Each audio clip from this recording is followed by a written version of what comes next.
Well, good evening, ladies and gentlemen. The clock has struck, so let us make the most of the hour we've got, because we finish at 7 p.m. And as you will know, this lecture by Professor Vernon Bogdanor is the last in a series of Britain under successive Prime Ministers, and this one is Britain under John Major. Now, it's a great pleasure for me to introduce and to chair Professor Bogdanor, although he needs no introduction here, because he's a very popular and well-known lecturer at Gresham's College. But it is very nice that this is we're an all-Oxford team. In fact, at other times of the year, he and I do joint seminars in Oxford on various aspects of the British political institutions.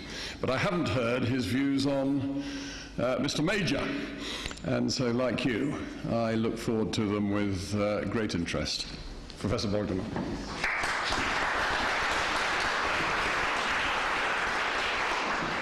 Well, thank you very much for that introduction, and I have to confess that I speak with some trepidation, because Lord Butler sat beside John Major throughout the whole of his premiership as Cabinet Secretary. He was present, I suspect, at every Cabinet meeting, taking the minutes, knows him better than I, and I suspect will be watching what I say with a hawk-like gaze, so I feel some trepidation about that.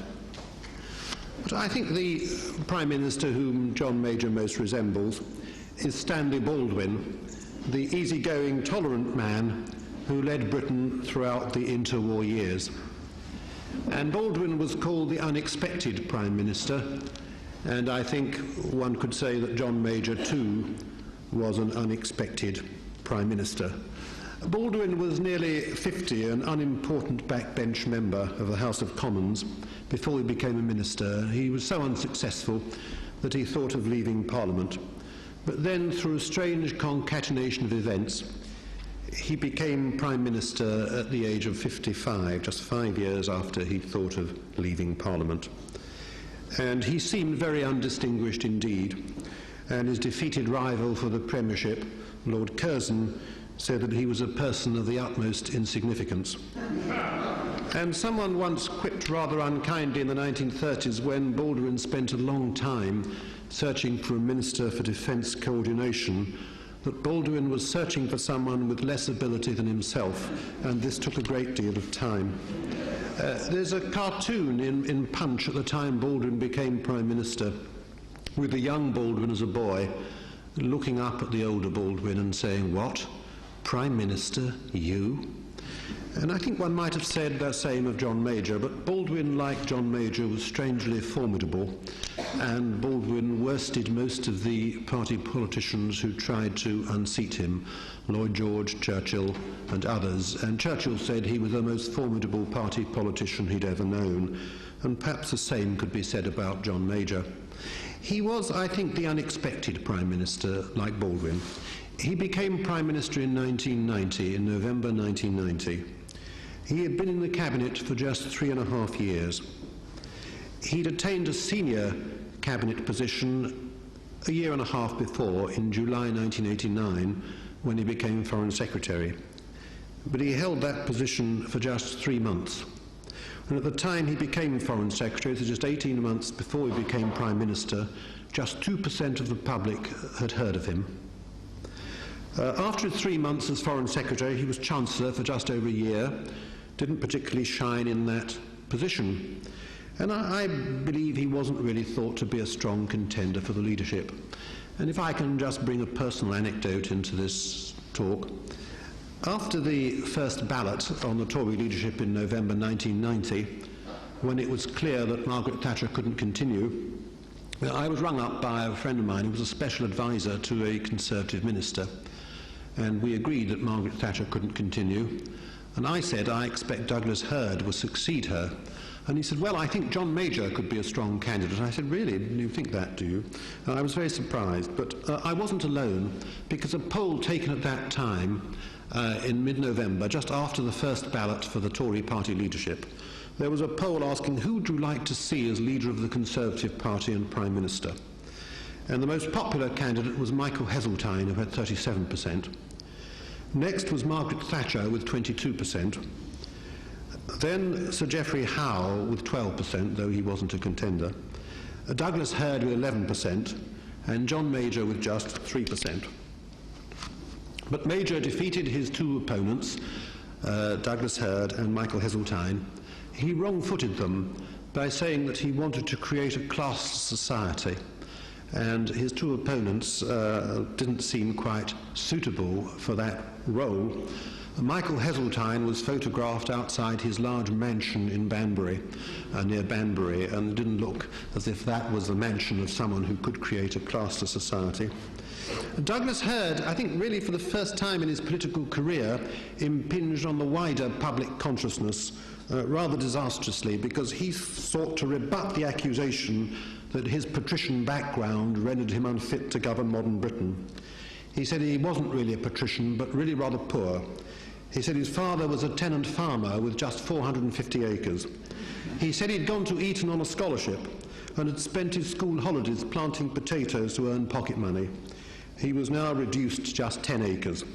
This explanation, perhaps unsurprisingly, did not convince. And in a party and in a society that was ceasing to be deferential, John Major's very lack of grandeur or pomposity helped him.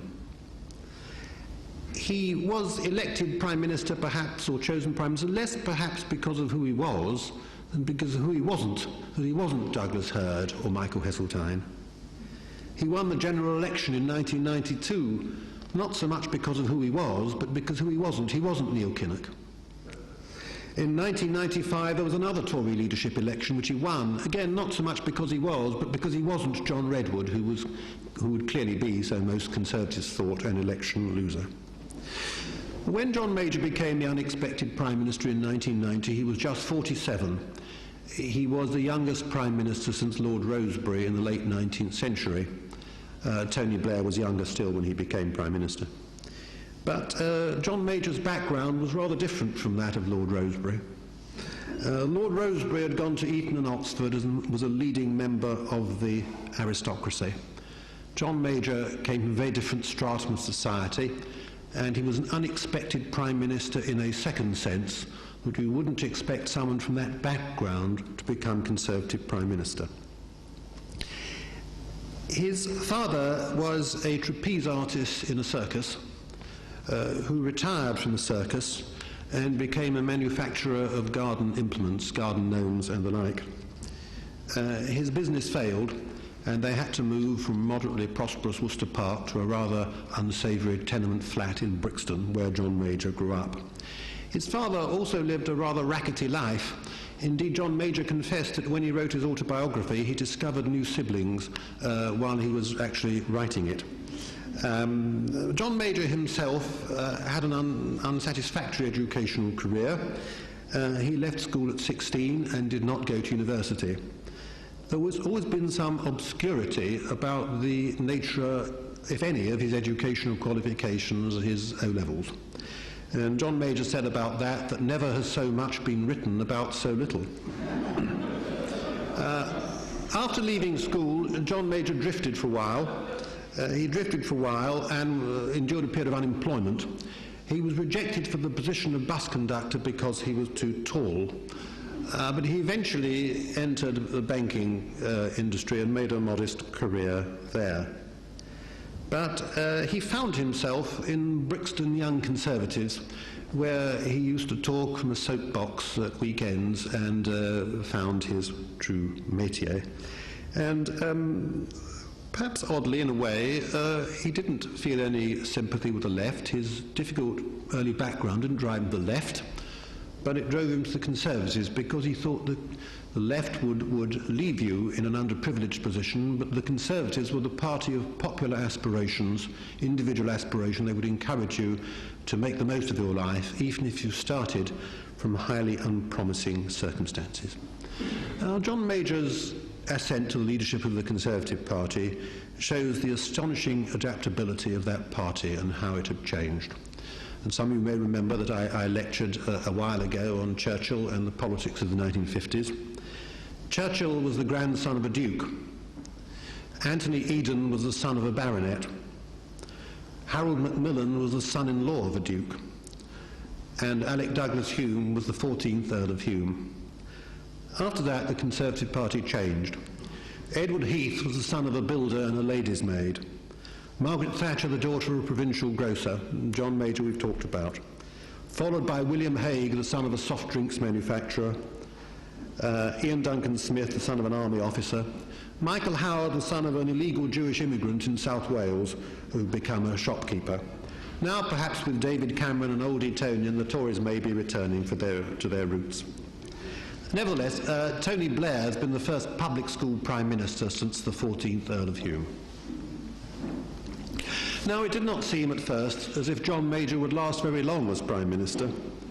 The Conservative government was in its third term, and no government had won 4 successive terms since the time of the Napoleonic Wars. Moreover, the Conservatives seemed to be on a withdrawing tide. They were 10% behind in the opinion polls when John Major became leader, and Margaret Thatcher had been removed from office largely for this reason, that people thought that with her as leader, they would not be able to win the next general election. Part of the reason for that was the unpopularity of the poll tax, the so-called community charge, a new method of local government finance introduced, which no doubt had its merits and had its weaknesses, but the important point from our point of view, it was highly unpopular in the country, and the people who benefited from it, as so often happens, didn't say thank you, but the people who lost not only objected to it, but actually rioted, and the poll tax was one very important cause of her unpopularity. But the deeper cause was that she'd simply been there too long. And in the Conservative Party there was a feeling that she'd become too imperious and too unwilling to take advice from others. Moreover, the longer a government is in power, the more disaffected its backbenchers are likely to be. The backbenchers had become peopled with sacked ministers who hoped their fortunes might improve under a new regime, and also, of course, with people who had never become ministers, knew they wouldn't become a minister under Margaret Thatcher, but hoped that a new Prime Minister might look more favourably on their prospects. And it was for all these reasons that Margaret Thatcher was, in effect, rejected.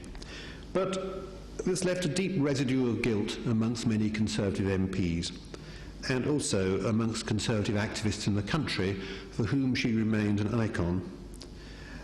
Many Conservatives in the country said that Tory MPs were traitors, and this accusation hit home, I think.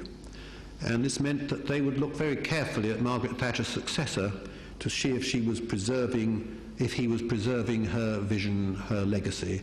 And she herself, after a brief period, came rather to resent John Major and to feel that he was betraying her legacy, rather unfairly, I think. But despite all this, John Major achieved an absolutely unexpected election victory in 1992, against all the odds. A week before the election, the polls had shown the Conservatives 6% behind, but in the end he won the election. And the cover of The Economist the week after the election showed a picture of John Major wiping his brow with the caption, "Phew," because the victory seemed a very narrow one. He had an overall majority of 21 seats, barely sufficient for a full parliament given likely by-election losses. And so indeed it proved to be. By 1996, the overall majority had been lost, and Major had to cope with a hung parliament and rely upon the votes of Ulster Unionists for his majority. On his European policy, where the Conservatives were deeply divided, he often had to rely upon the votes of Liberal Democrats rather than members of his own party. But Major's victory was in fact much greater than the overall majority of 21 indicates. He had achieved the highest vote ever gained by a British political party, over 14 million votes. And that's over 500,000 more votes than Tony Blair gained in his landslide victory in 1997.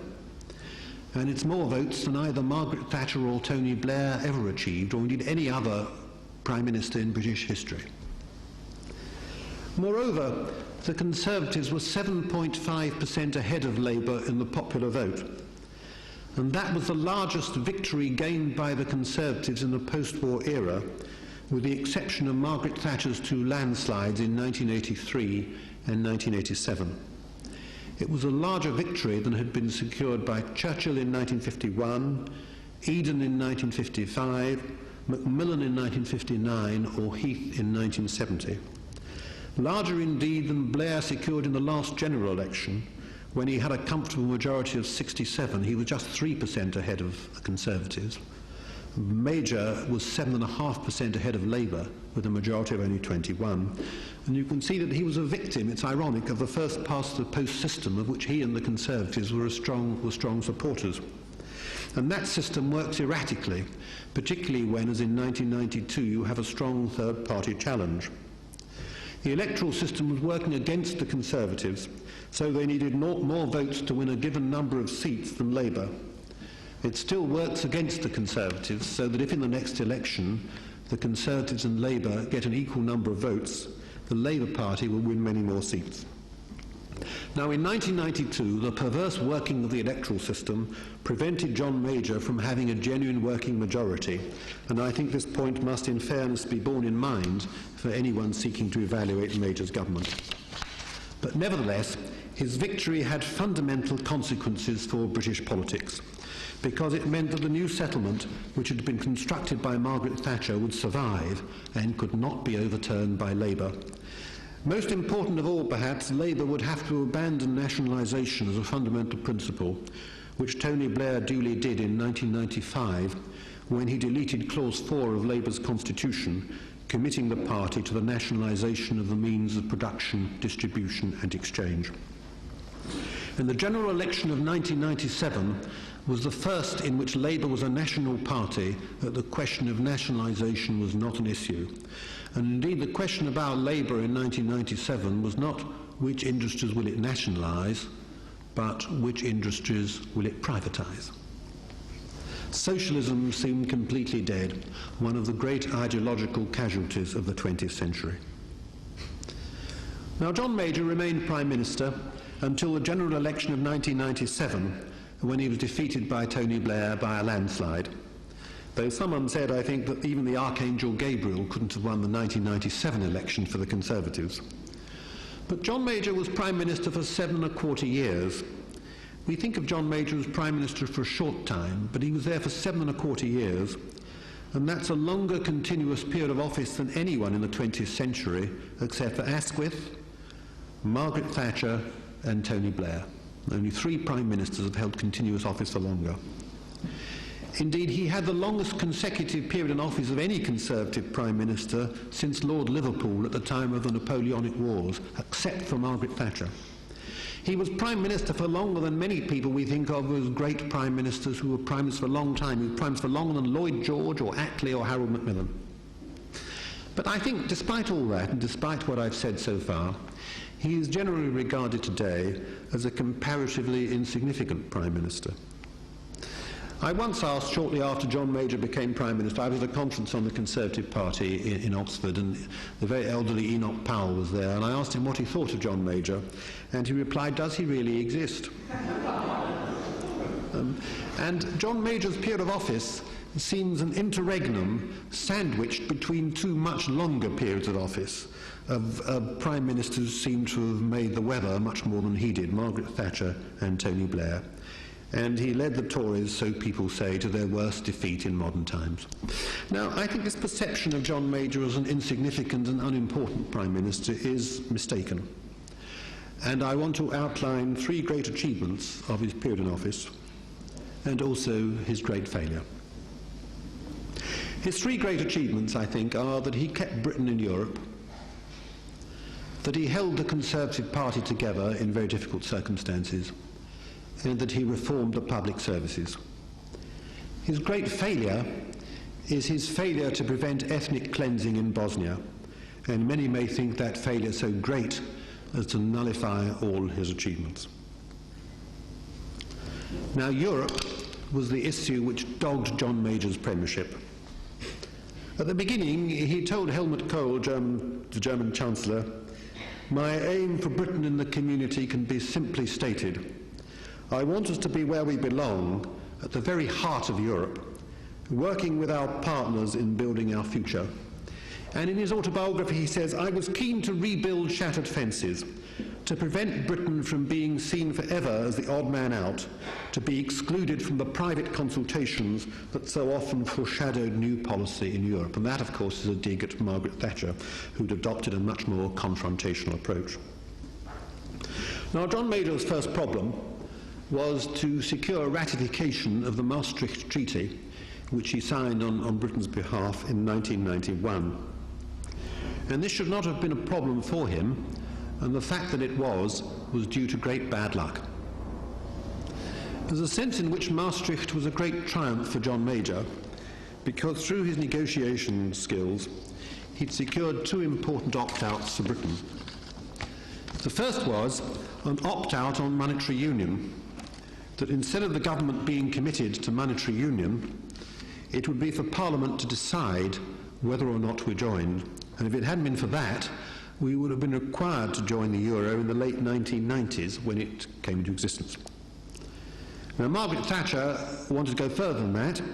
She proposed in her last Commons speech as Prime Minister that there should also be a referendum before we entered the euro, and that proposal was later adopted by John Major and then by Tony Blair, and it's now agreed, in fact, we should not enter without a referendum.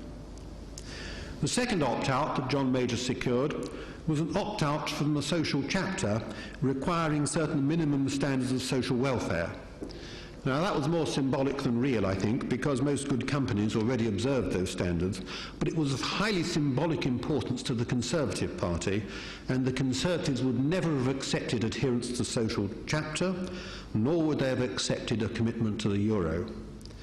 And without those opt-outs, John Major would not have succeeded in getting the Maastricht Treaty ratified, and even with those opt-outs, it proved difficult enough. John Major said, I think perhaps unwisely, about the Maastricht Treaty, that it was game, set and match to Britain. An unwise thing perhaps to crow over your fellow negotiators. Douglas Hurd, perhaps more sensibly, said it was an honourable draw. And at first it seems if ratification would not prove a problem. And John Major said, when I returned to the Commons and made a statement on the outcome, I was received with acclaim and the waving of order papers. It was the modern equivalent of a Roman triumph. And just 7 Conservatives voted against the principle when John Major returned. But then John Major made a tactical mistake. He delayed ratification of the Maastricht Treaty till after the 1992 general election, by which time his majority, as we've seen, had fallen very considerably. Even so, when the second reading of the bill ratifying Maastricht came to Parliament, just 22 Conservatives voted against it. Things didn't seem too bad because the Liberals would support it. But then John Major had 2 strokes of very bad luck. The first was the Danish referendum on Maastricht in June 1992. And the Danes rejected the treaty, and therefore further negotiations had to be held with a second referendum, which the Danes then accepted, when the Danes then accepted Maastricht. But this gave rise to Conservative calls for a fresh start. Why should we accept this treaty if the Danes didn't want it? And it also gave rise to demands for a British referendum on Maastricht. And people said, if the Danes can vote on it, why can't we? So that was a great problem for John Major. That began the problems. The second episode was even more drastic, and it's not, I think, exaggerating to say it destroyed John Major's government and the Conservative Party for many years. It's only just, I think, beginning to recover. And that was when Britain was forced out of the exchange rate mechanism of the European monetary system in September 1992. We were forced out on a day in which interest rates were raised to 15%, a day in which the general description of it was Black Wednesday. We were forced out of the monetary system, though Eurosceptics called it White Wednesday for reasons I will go into in a moment. We had joined the exchange rate mechanism of the European monetary system in October 1990. In the very last days of Margaret Thatcher's premiership. Margaret Thatcher had always been strongly against, instinctively hostile, but by that stage she couldn't resist the pressures of her Chancellor, John Major, and her Foreign Secretary, Douglas Hurd, who were urging her to join. And this meant that the pound was pegged with other European currencies. We were in a fixed exchange rate system. But for all sorts of reasons, perhaps primarily due to the pressures of German reunification, we could not sustain the rate at which we joined the exchange rate mechanism. And the pound was forced out of it in 1992. And we then adopted, temporarily though the government said, I'm not sure they believed that, a floating pound. The pound's actually still floating, though ironically it's roughly the same rate now as it was when it was forced out of the ERM. Now, the Eurosceptics said this was a blessing in disguise, and that's why they called it White Wednesday. Because you can draw a line between the performance of the British economy before 1992 and after 1992, and since then we've seen continuous economic improvement. And 1992 proved the end of a period of economic fluctuations, the end of a period of fluctuations in economic growth, the end of a period of fluctuations in output, the end of a period of very high unemployment, and the end of a period of high inflation. We've had low and stable inflation between 2% and 3.5% since. We've had stable growth, we've had lower unemployment, and we've had a lower and more stable rate of inflation. And the general view of economists is that this is because since we left the ERM, we have adopted sensible monetary policies to restrain inflation. And these policies were set out by Norman Lamont, a much underrated Chancellor in my opinion, in a letter to the Chairman of the House of Commons Treasury Committee in October 1992, shortly after we left the ERM, when he set an inflation target for us to achieve. And those policies were strengthened by the Blair government shortly after it came in, when it made the Bank of England independent of the government in monetary policy. Now, the Eurosceptics then would seem to have a strong argument at first sight that we adopted sensible monetary policies in 1992 and afterwards. Why didn't we adopt sensible monetary policies before? We shouldn't have joined the ERM. We could run our monetary policy ourselves without the need of Europe. The supporters of Europe say something different. They say we had to join the ERM to squeeze inflation out of the system. An inflation target would not have been credible until inflation had been lowered, and that did require a period of joining a fixed exchange rate. And that no country's inflation target had been credible until the 1990s. The first country to adopt it was New Zealand in 1990. Previous targets had not been credible because they were combined with prices and incomes policies which had been discredited and didn't work. So any inflation target before we'd squeezed inflation out of the system would not have been credible. And we had to lock low inflation into the economy. And this is an argument that is still not settled. Perhaps it's incapable of being settled. It's basically a political argument. Were we incapable of achieving stability without outside help? And joining it for the Eurosceptics, joining the ERM, seemed an admission of failure. We couldn't keep our own house in order. And that's a political argument. It's best summed up, I think, by the words of Alan Budd, who was Chief Economic Advisor to the Treasury during this period. He said, "The period of membership of the ERM was not a very worthy episode. A slightly cruel summary of it would be to say that we went into the ERM in despair and left it in disgrace. Nevertheless, we are still enjoying the benefits of it." But whatever view you take about this, whether you think it was an economic triumph due to the ERM or whether you think it was a mistake, there can't be any doubt about the political judgment. It was a total catastrophe for the Conservative Party for this reason, that it ruined the Conservatives' reputation for good economic management, which they've still not fully recovered. Before 1992, the general view of the Conservative Party might have been, it's perhaps not a very humane party, its policies may be sometimes a bit harsh, but nevertheless it knows how to run the economy, it's effective in government, and that was what was destroyed in 1992. And you may say the general election of 1992, in retrospect, was an unlucky election for the Conservatives to win, and a lucky election for Labour to lose, because the then Labour leadership of John Smith and Gordon Brown were even more committed to the ERM than the Conservatives.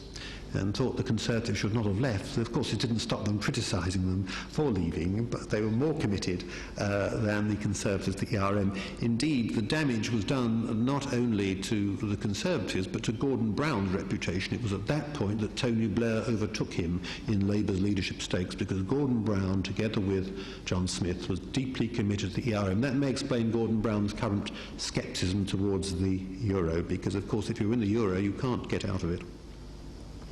If Labour had won the election, people would have said Labour's a party of devaluation. They devalued in 1949, they devalued in 1967, they're devaluing again in 1992. A traumatic event for the Conservatives, as it turned out. Never recovered their place in the polls. And by June 1993, John Major's standing, which had been high in 1991 and early 1992, was the lowest for any Prime Minister since the polls had begun. His government was electorally doomed. The Conservatives never gained 40% of support in the polls again until David Cameron became their leader fairly recently. Throughout the rest of the 1990s, the early part of the new millennium, they were under 40% in the polls all the time, with therefore very little chance of forming a government. But of course, in the immediate short run, for obvious reasons, it increased Tory hostility towards Europe. And Conservatives said we mustn't get involved with that again. If we're in the euro, we'll never be able to get out. We couldn't leave it or devalue it, or devalue as we did in the ERM. And it increased the hostility of Margaret Thatcher towards pro-Europeans, and she accused Conservative MPs who supported Maastricht of being traitors to their country. Now, with a majority of 21, it meant, obviously, that any 11 or 12 Eurosceptic MPs could completely derail the government and prevent the ratification of Maastricht. And if Maastricht wasn't ratified, presumably, if we couldn't ratify it, we wouldn't be in the European Union anymore. And there were many more than 12 Eurosceptics in the Conservative Party, so it was a great achievement for John Major to get it through. But in the end, in the final vote, the third reading, in 1993, there were 41 Conservative MPs who voted against it, and 5 who abstained, and Major got through on a vote of confidence after that. It required very skillful parliamentary tactics to get that treaty through with the majority of 21, for which Major has not received credit, I think, by those people who believe we should remain in Europe, and I think that Margaret Thatcher would not have had the finesse to manage such a small majority. It required great delicacy and parliamentary skill. And John Major's stance from this point of view with the opt-outs was very much in line with traditional British policy towards Europe, of remaining part of Europe but having our special needs recognised. That was the view of Harold Wilson, of Callaghan, and in her time in office of Margaret Thatcher, who signed a single European Act which, with a much greater transfer of powers to the European community than John Major had done in Maastricht. Now, John Major was continually criticised by people who said he was a wimp and that he should take a strong line on Europe. He should either, people have said, that he should either have aligned himself with the pro-Europeans, like Kenneth Clarke and Michael Heseltine, in which case the sceptics, like Michael Portillo and probably Michael Howard, would have resigned from the government. But he would have taken a strong pro-European line, some said. Others said he should have taken a strong Eurosceptic line. He should have led the Eurosceptics, in which case the pro-Europeans like Kenneth Clarke and Michael Heseltine would probably resign. To have taken such a clear stance would have split the Tory party from top to bottom and probably divided it into 2 parties in the way Robert Peel had done with the Corn Laws in 1846. By very skillful tactics, John Major held the Conservative Party together. As I say, he's been bitterly criticised for not having a clear view on Europe. But you may say the important thing for him was to preserve the unity of the Conservative Party as an instrument of government. You may say in later years people won't care much about the Maastricht Treaty, but they will care about the preservation of the Conservative Party. I know the Conservatives will care about anyway. Whereas if you've been clear-cut on policy, you would destroy your party, the way Robert Peel did the Conservatives and Lloyd George later on the Liberals. John Major says the day may come when this sort of judgment is made on the single currency. It's not worth breaking up a political party on that issue. And someone unfairly, but not inaccurately, characterised his position as this, that once Hugh Gaitskell had said he was going to fight and fight and fight again to save the Labour Party, But John Major said he would fudge and fudge again to save the Conservative Party, and at least he may say the Conservative Party lives to fight another day. In fact, he got the outcome he wanted, exactly the outcome he wanted. He got the treaty through Parliament, he kept the Conservative Party more or less united, and he kept his government in office for the full 5 years of his term. And that looks an easier achievement in hindsight than it seemed at the time. It seems to me a remarkable achievement. I now come on to his third achievement in the era of public service reforms. Before he became Prime Minister in 1989, when he was Chancellor, he gave a lecture to the Audit Commission in which he said that our public services were an immensely valuable inheritance. Now, I think one cannot imagine Margaret Thatcher saying that. She tended to give the impression that the public services would almost always be somehow second class, and the best thing people could do would be to opt out of them by sending their children to private schools or opting out of the National Health Service. John Major took a different view, and that was largely because of his own life history. He said, "When I was young, my family depended on public services. I have never forgotten," he said, "and never will, what the National Health Service meant to my parents or the security it gave, despite all the harsh blows that life dealt them. These personal experiences left me with little tolerance for the lofty ideas of well-cosseted politicians, the metropolitan media, or Whitehall bureaucrats who made little use of the public services in their lives and had no concept of their importance for others. They may have looked down on the public sector and described it as second-rate, but many of them knew nothing of the people who worked there or the manifold problems they faced." He said he wanted to reform the public services so that they had the same high standards that the private sector had.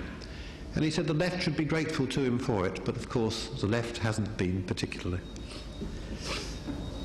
But by improving the public services, he did not mean improving them by the left-wing policy of greater state intervention and greater public expenditure.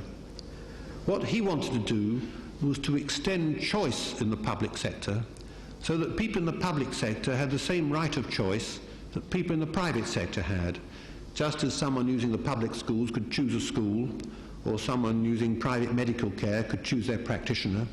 He wanted to extend that right in the public services. This policy, which was only hitherto possible to the better off, should be extended to everyone, and that, I think, is a central theme of his premiership. He largely succeeded, in my opinion, in achieving that. When he came to power in 1990, over 200,000 patients had to wait over a year for an operation. By 1997, the figure was 15,000. He introduced testing in all state schools, tables of overall school performance. He established grant-aided schools independent of local authorities, attacked by Labour, abolished by Labour, but then resurrected in the form of city academies. He established National Health Service fund holding, league tables of health authorities, and self-managing hospital trusts.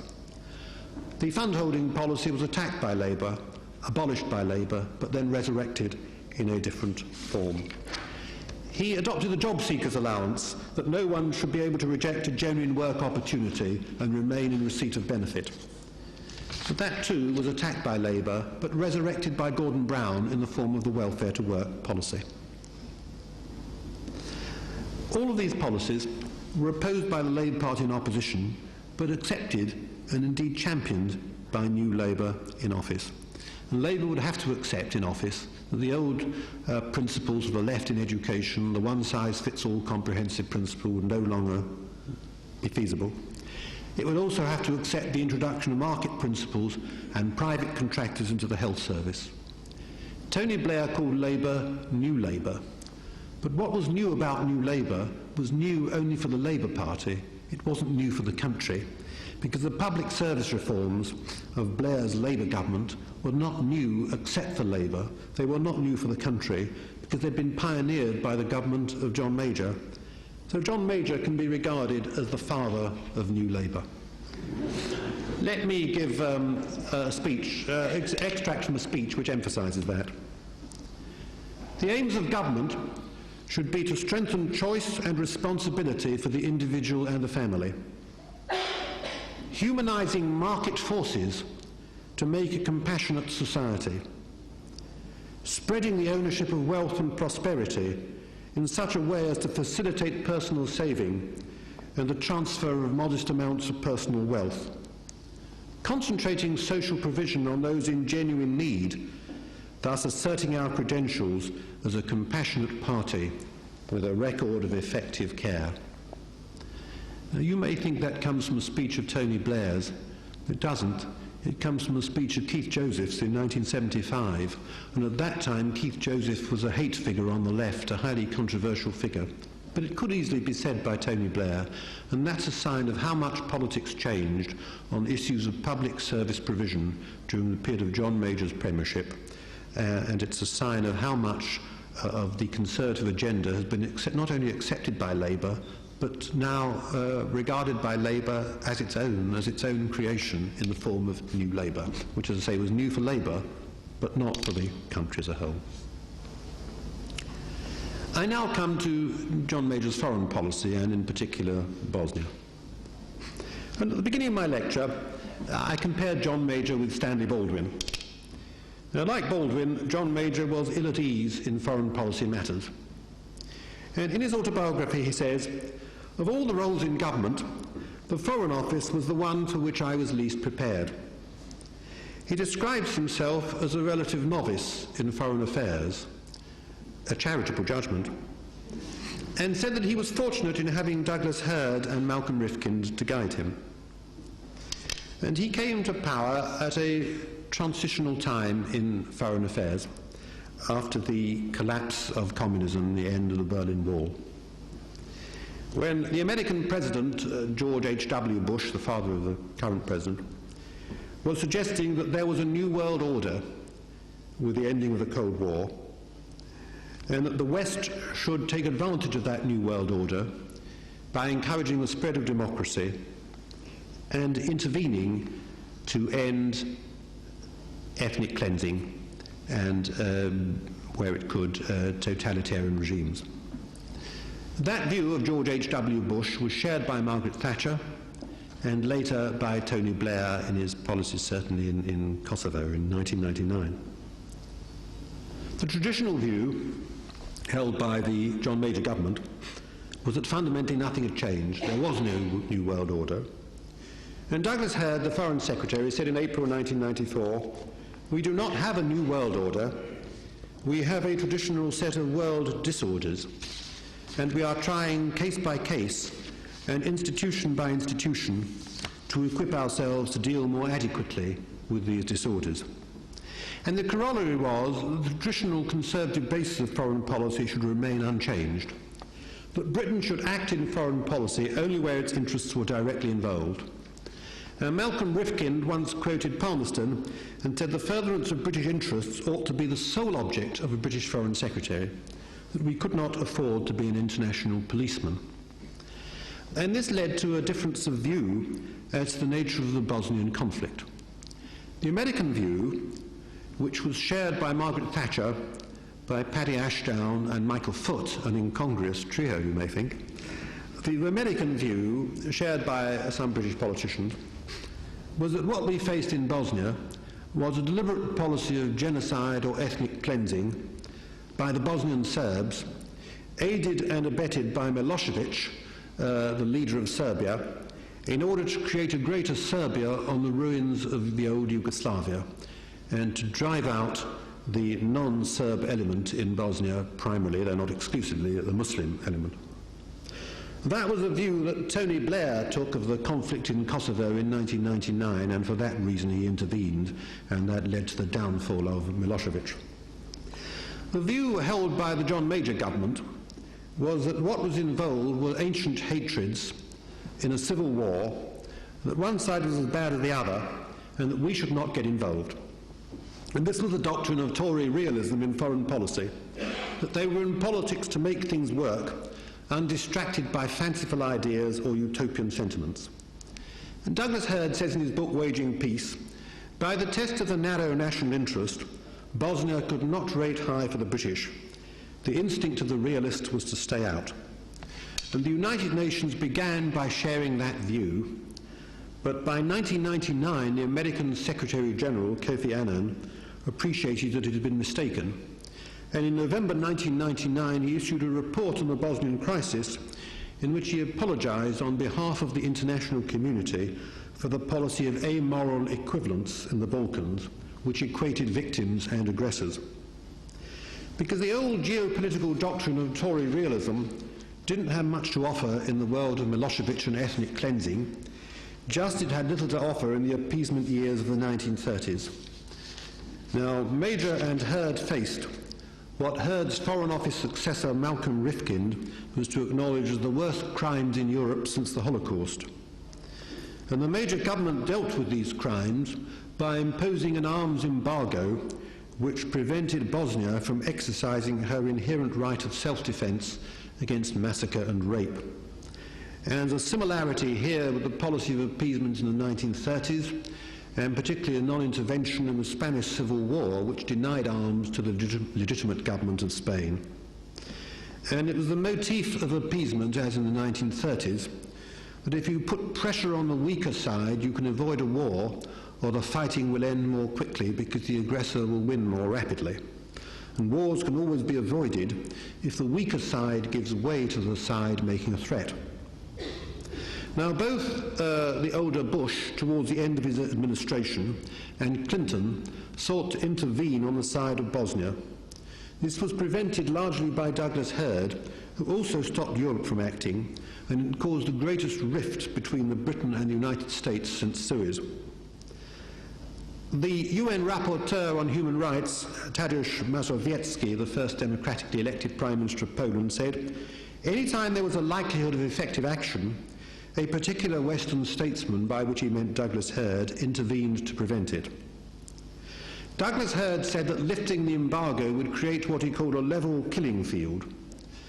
But he met a devastating response from Margaret Thatcher, who pointed out there was already a killing field, the like of which I thought we would never see in Europe again. It is in Europe's sphere of influence. It should be in Europe's sphere of conscience. At the end of the war, it was found that there were 125,000 people in open graves in Bosnia, mainly, though not exclusively, Muslims, the victims of Serb expansionism. And Britain, as in the tale of the Good Samaritan, passed by on the other side. British policy was summed up by that late and great journalist Hugo Young of The Guardian, who said, "Who says Britain no longer has influence? Britain, in all her ancestral wisdom, was more influential than any other country in guaranteeing the washing of the hands." And unlike Kofi Annan, Major and Hurd never apologised. They offered the feeble excuse that there was no popular movement against the arms embargo. Even that isn't true. In April 1993, over two-thirds in a Mori poll supported the dispatch of British troops, while in February 1994, over half wanted airstrikes against the Bosnian Serbs. Now, Douglas Hurd minuted to his Prime Minister during the Bosnian crisis, "More than any country, we have been the realists." But perhaps you may think the verdict on John Major's administration, as on the governments of Britain in the 1930s, which practiced appeasement, is that realism in foreign policy is not enough. Now, perhaps that should not be the final word on the Major years. He sought to create a Britain which was at ease with itself after the long period of Margaret Thatcher's government. As I said earlier, during his period of government, inflation fell rapidly. It was approaching double figures when he came to office. The rate of interest also fell rapidly when he was in office, and so did unemployment. In 1997, the Nuffield study of the general election says, "For the first time since the 1950s, a government could face the polls with an economic success story to tell." There's a paradox that John Major won the election of 1992 in the midst of a recession and lost one during expansion, handing over to Tony Blair a strong economy which has proved the foundation of the Labour Party's economic success in running the country. It was not unreasonable for Douglas Hurd to say in 1997, "The Conservatives lost the 1997 election having won the fundamental arguments, in domestic policy at least. And John Major said rightly, Labour has left a Tory legacy largely undisturbed. The general election of 1997 at first seems like a radical upsurge, like 1906, 1945, 1979. In fact, it wasn't. It was a consolidating election. It confirmed the status quo, like the general election of 1951 when Churchill came to office and administered the Attlee government's dispensation. It confirmed the status quo, it did not repudiate it, because the real divide in politics was not so much between John Major and Tony Blair as between John Major and the Tory right, led by people like John Redwood, who wanted a British nationalist policy, a Eurosceptic policy, drastic restrictions on immigration, continuation of the radical Thatcherite policies in public affairs, public services, perhaps experiments with vouchers in education and health insurance in the NHS, radical privatisation of the public services and drastic cuts in public expenditure and taxation. That was the real divide, not the divide between Major and Blair. And therefore I think apart from the constitutional reforms of the Blair government, there was actually less change with that change of government in 1997 than in any previous change of government since the war, except 1951. Now I think, to conclude, there's a paradox about John Major's achievement, because his aim after Margaret Thatcher was to be a conciliator. And like Stanley Baldwin, with whom I compared him, he sought appeasement in the best sense, domestically, of that perhaps much abused word. His main aim in politics was simple, that everyone should get on with each other rather better than they had done in the recent past, that we should all like each other a bit more. He wanted to tone down the acerbity of party warfare, to create a gentler society in which class and social divisions were less acute.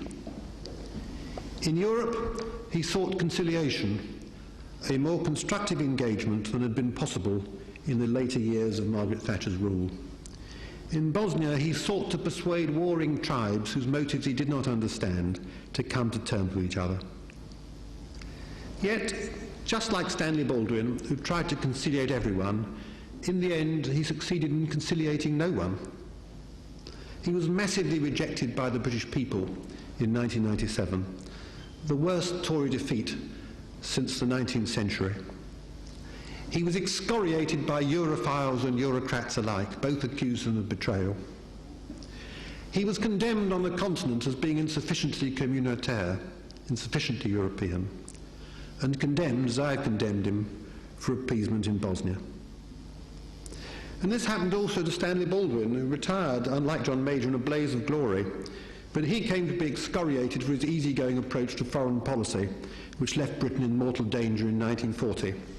Indeed, he was advised in that year not to leave his Worcestershire home for London. They hate me so, he said he'd be attacked. But his reputation has recovered a little, as historians are able, with the benefit of perspective, to take a more charitable view of the 1930s.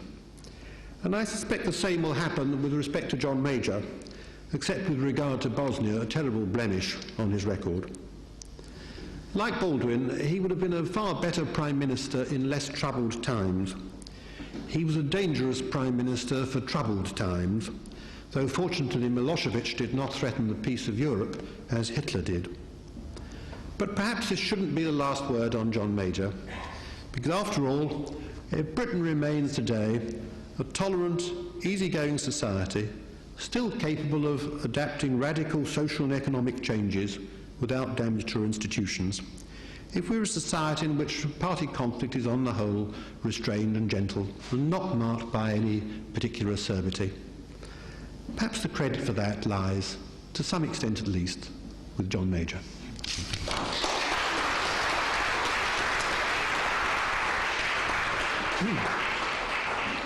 Well, I think I was billed to do a response to Professor Bogdanor, but I really don't need to do that because I agree with a very great deal of what he said. I agree that John Major was the unexpected Prime Minister, unexpected perhaps even by himself. I don't agree with all the criticisms of Bosnia. I think it is true that Britain probably did too little and too late, but we did, after all, joined the UN force, which eventually went there, and we made a contribution to the peacekeeping, and indeed still do, in that country. But there's one, I think, omission from Professor Bogdanor's account of John Major's achievement, and it's an important omission, and that is Ireland. I was in the room in 10 Downing Street, and I shall never forget the moment, and you will imagine why, when somebody came in and said, there is a message from the IRA, and the message started, the conflict is over, but you must help us bring it to an end. Of course, with all such messages, it was extremely uncertain what the provenance was. It had come by various means. To have any dealings, to make any response to such a message was fraught with danger. You took the risk of antagonizing the Unionists, of course, and there were many Unionist sympathizers in Mr. Major's cabinet who would have been opposed to that. You also ran the risk of naivety, that people warned him that if he did have any truck with this, sooner or later, the other side would reveal it. But I remember very clearly he said, this may be a false message, but if there is any chance that it will lead to a stopping of the conflict in Northern Ireland, I'm prepared to take the risk to do it. And he did take that risk. He conducted negotiations he responded to the message, and there was a further response to that. There was then the Warrington bomb, which might have stopped it all. But nonetheless, after a period, he continued, he engaged the Irish government. And that led to the Downing Street Declaration and eventually to the first ceasefire. And that set in train the events that led to the Good Friday Agreement, which Mr. Blair pulled off. But the foundation for that was laid by John Major in circumstances where very, very great political courage was needed. As Professor Bogdanor said, I think he was a very talented conciliator. He was the best negotiator of the 5 prime ministers that I worked for. And he was a good negotiator for this reason, that he was capable of putting himself in the shoes of the person with whom he was negotiating. He understood his own objectives, but he also understood the objectives of the person he was negotiating with and tried very hard to find a means of reconciling the two, and showed that he was trying to do that. He was somebody you wanted to agree with, and his success, which Professor Bogdanor has referred to at Maastricht, I think recognise that, and Mr. Blair is going to be in the same position this week. Will his European interlocutors recognise Mr. Blair's difficulties at home and want to meet them? That is what Mr. Major achieved, and Mr. Blair will also have to achieve it. He tried to reconcile the Conservative Party, hold it together, and as Vernon has said, he succeeded doing that in a formal way. But I remember Willie Whitelaw saying in 1989, when he was still Deputy Prime Minister, that the danger was that Margaret Thatcher would split the Conservative Party for a generation, like Peel, and Professor Bogdanor referred to that. The Conservative Party was so split that it wasn't really reconcilable during that period. John Major had to hold it together, but it had lost self-discipline, and that's why it went down so badly in the 1997 election. Mr. Major fought that election almost single-handed. He was the one we saw on the television the whole time. He never lost his patience, he maintained his good humour, and he left office with dignity, and perhaps with relief. But I think that, except in relation to Bosnia, which Professor Bogdanor and I will have to debate another time, I think that his account was a very fair one. I'm sorry. We've gone on till 7 o'clock. That is the witching hour. I'm told we must stop there. I'd like to have given you time for some questions, but I think the questions will have to wait another occasion. Thank you all very much for coming.